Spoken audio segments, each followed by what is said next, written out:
Good evening. Wow, 1,000 people. Rabbi, amazing. Next year you're going to need to find a bigger place. Good thing there's some real estate people in the audience. Good luck. Me and my fellow Fauda cast members, the cast members from Shtisel and When Heroes Fly, we are very, very honored and proud to be here tonight. Thank you very much, and thank you, the Israeli soldiers of the delegation. Thank you very much for having us. Thank you very much for your contributions. We are the children of the winter of 1973. That is the most famous line from one of Israel's most well-known songs of hope. Recorded in the 1990s, it is the hymn of the generation born just after the Yom Kippur War, sang by children to their parents who'd promised them peace. Allow me to quote a verse. We are the children of the winter of 73. When we were born, the land was grieving and wounded. You looked at us, you held us, you tried to find comfort. When we were born, our elders blessed us through tearful eyes. They said, let's hope these kids never have to serve in the military. You promised a dove and an olive branch.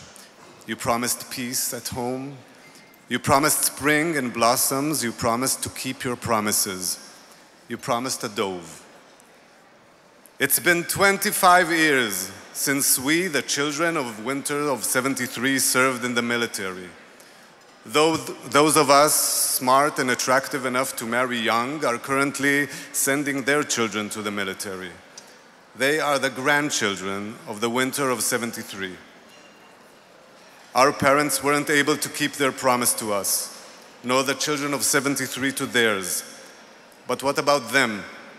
Will they make the same promise to their own children? Will they keep it? I believe that the Jewish people as whole aspires for peace, and I still have faith. Last year, I stood here on this stage and thanked you and the delegation soldiers and gave special thanks to Belev Echad. This year, I'm here to thank you again, but if I may, I'd also like to make a request. The support provided to Israel by American Jews is unquestionable. It is an inseparable part of Israeli continued existence and of its power. Your bond with the State of Israel is unquestionable. Yet, I can't help but wondering about the future of the grandchildren and great-grandchildren of the winter of 73. In my visits abroad, I hear people talking about the young generation getting less involved. Last Friday, the rabbi was kind enough to invite us to a Friday dinner, and I was so happy to see there are a lot of young faces. And yet, I can't help but ask myself, what if the next generation pull away from us, forget us a little more, know us a little less? Please, we must preserve their affinity and kinship with the State of Israel. We must preserve the bond between Jews the world over in the spirit of Arvut Hadadit, mutual responsibility, the most fundamental Jewish value. Young Israelis must know that the future generation of Jewish Americans will stand beside them, supporting them, connected to them through the bonds of blood and tradition. My request, thank you.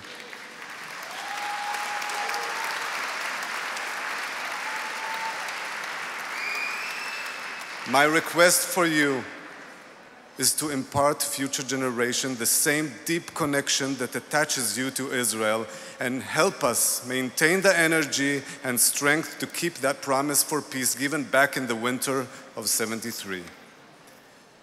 I myself, I wasn't attractive enough to marry young. I certainly wasn't smart enough. I married late. My son is now 4 years old. My daughter is 2. And what I wish for more than anything is to be able to stand here 14 years from now when my son reaches military age and thank your children for helping us keep our promise. Thank you very much.